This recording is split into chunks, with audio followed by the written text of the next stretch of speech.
स्वागत है दोस्तों। आज हम सभी पढ़ेंगे हिंदी साहित्य के और हिंदी भाषा की महत्वपूर्ण बोलियों के विषय में। तो हिंदी भाषा की महत्वपूर्ण बोलियां कौन कौन सी हैं, उनका कौन सा वैज्ञानिक आधार है, उन सभी के विषय में हम सभी बात करेंगे और आगामी सभी परीक्षाओं की दृष्टि से भी बहुत महत्वपूर्ण है। तो हमें क्या देखना है, बोलियों के विषय में। इनकी उत्पत्ति कैसे हुई, इनके प्रमुख नाम उपनाम क्या हैं, वो सारी बातें भी हम इस क्लास में देखेंगे। तो सबसे पहले हम देखते हैं कि कौन कौन सी बोलियां और कैसे इनका विकास होता है। तो आप सभी जब हिंदी भाषा के उद्भव और विकास के विषय में देखेंगे तो आपको पता चलेगा कि अपभ्रंश बोली से हिंदी भाषा की बोलियों का विकास आप देख सकते हैं।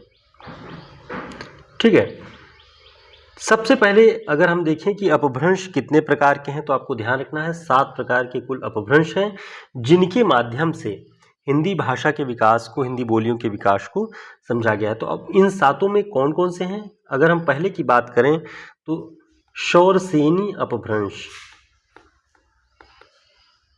शौरसेनी अपभ्रंश। दूसरा अगर हम देखें पैशाची अपभ्रंश। तीसरी की बात करें ब्राचड़ अपभ्रंश। ये अपभ्रंश के प्रकार हैं, इन्हें भी आपको ध्यान रखना है क्योंकि परीक्षाओं में बहुत महत्वपूर्ण है। जैसे महाराष्ट्री अपभ्रंश, महाराष्ट्री अपभ्रंश। पांचवा अगर देखें बहुत महत्वपूर्ण अर्धमागधी, अर्धमागधी अपभ्रंश। ठीक है, और छठवां मागधी अपभ्रंश।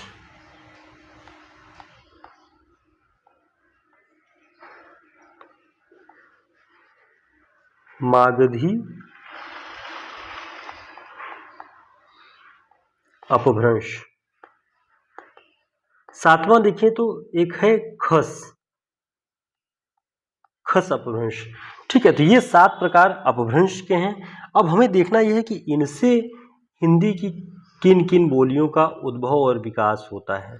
बहुत महत्वपूर्ण पक्ष है, आपको यूजीसी नेट और आगामी सभी प्रतियोगी परीक्षाओं के लिए बहुत महत्वपूर्ण होगा। जैसे शौरसेनी अपभ्रंश से पश्चिमी हिंदी का उद्भव होता है। कई बार पूछा जा चुका है कि पश्चिमी हिंदी का उद्भव अपभ्रंश के किस प्रकार से हुआ है, तो शौरसेनी अपभ्रंश से। इसी से राजस्थानी हिंदी का भी उद्भव हुआ है। ठीक है, ब्रज भाषा की उत्पत्ति भी इसी से मानी गई है। और खड़ी बोली, इतनी महत्वपूर्ण जो बोलियां हैं, इन सभी की उत्पत्ति किससे हुई है, शौरसेनी अपभ्रंश से। तो आपको यहाँ ये बात ध्यान रखनी है, बहुत महत्वपूर्ण बातें हैं ये, आपकी परीक्षाओं की दृष्टि से भी ये सारे पॉइंट्स बहुत महत्वपूर्ण हैं। ठीक है, तो आगे हम देखते हैं कि कुछ और महत्वपूर्ण जो अपभ्रंश की अवस्थाएं हैं वो कहाँ से उनकी उत्पत्ति हुई है। पैशाची अपभ्रंश की बात करें तो जो पंजाबी बोली है, पंजाबी और लहदा, पंजाबी और लहदा की जो उत्पत्ति हुई है वो पैशाची अपभ्रंश से मानी जाती है। तीसरा है ब्राचड़ अपभ्रंश। तो ब्राचड़ अपभ्रंश से कौन सी हिंदी का उद्भव हुआ है, तो यहाँ आपको ध्यान रखना है सिंधी, सिंधी बोली जो है वो ब्राचड़ अपभ्रंश से। महाराष्ट्री अपभ्रंश से कौन सी है, तो आपको ध्यान रखना है, बहुत प्रतिष्ठित है, मराठी। जो मराठी बोली है उसकी उत्पत्ति महाराष्ट्रीय अपभ्रंश से। अर्धमागधी के विषय में हमने कहा कि बहुत महत्वपूर्ण अपभ्रंश का प्रकार है। तो इससे किन बोलियों का उद्भव और विकास हुआ है, तो आपको जो ध्यान रखना है वो ये कि अर्धमागधी अपभ्रंश से पूर्वी हिंदी की जितनी बोलियां हैं, पूर्वी हिंदी की, उन सभी का जो उद्भव है वो अर्धमागधी अपभ्रंश के अंतर्गत आता है। इसमें भी महत्वपूर्ण है पूर्वी हिंदी में अवधी, बघेली और छत्तीसगढ़ी।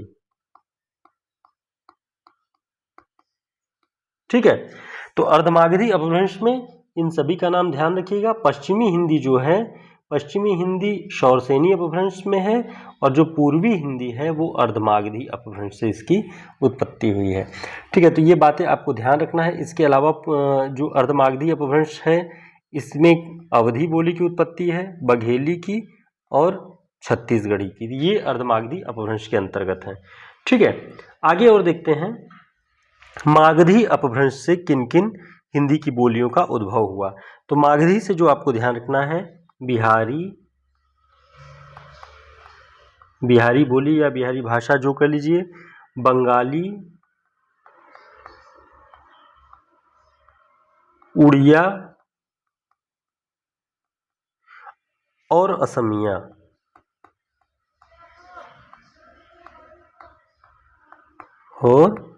असमिया, इन सभी की उत्पत्ति जो है वो मागधी अपभ्रंश से हुई है। तो आपको ये बात ध्यान रखनी है, बहुत महत्वपूर्ण है और आपकी आगामी परीक्षाओं की दृष्टि से भी आपको ध्यान रखना है। कभी पूछ ले असमिया और उड़िया की उत्पत्ति किस अपभ्रंश से मानी जाती है, तो आपको ध्यान रखना है मागधी अपभ्रंश से। बंगाली बोली या बिहारी बोली की उत्पत्ति किस अपभ्रंश से मानी जाती है, ध्यान रखना है मागधी अपभ्रंश से। तो साथियों ये अब इसके बाद खस जो बचता है, खस में है आपको यहाँ से जो ध्यान रखना है वो है पहाड़ी जो बोलियां होती हैं, पहाड़ी बोलियां खस अपभ्रंश के माध्यम से इनकी उत्पत्ति हुई है। जैसे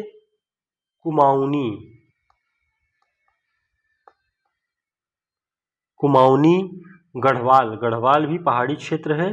कुमाऊनी, गढ़वाली और पहाड़ी हिंदी जो है इन सभी की उत्पत्ति खस अपभ्रंश से हुई है।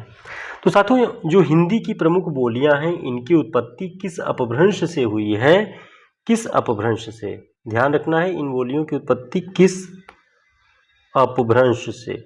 तो अपभ्रंश के हमने कुल 7 प्रकार देखे हैं और इन सभी 7 के अंतर्गत जिन जिन बोलियों का विकास हुआ है उन्हें आप ध्यान रख लेंगे तो आपका ये एक पॉइंट बहुत अच्छा हिंदी भाषा का तैयार हो जाएगा। ठीक है, फिर मिलेंगे हम आगे कुछ महत्वपूर्ण पॉइंट्स के साथ भाषा के ही और इन बोलियों के उपनामों को कैसे कैसे हम पढ़ सकते हैं, उन सारी बातों को भी हम अपनी आगे क्लासेस में देखेंगे। कैसी लगी क्लास जरूर बताएं। नमस्कार।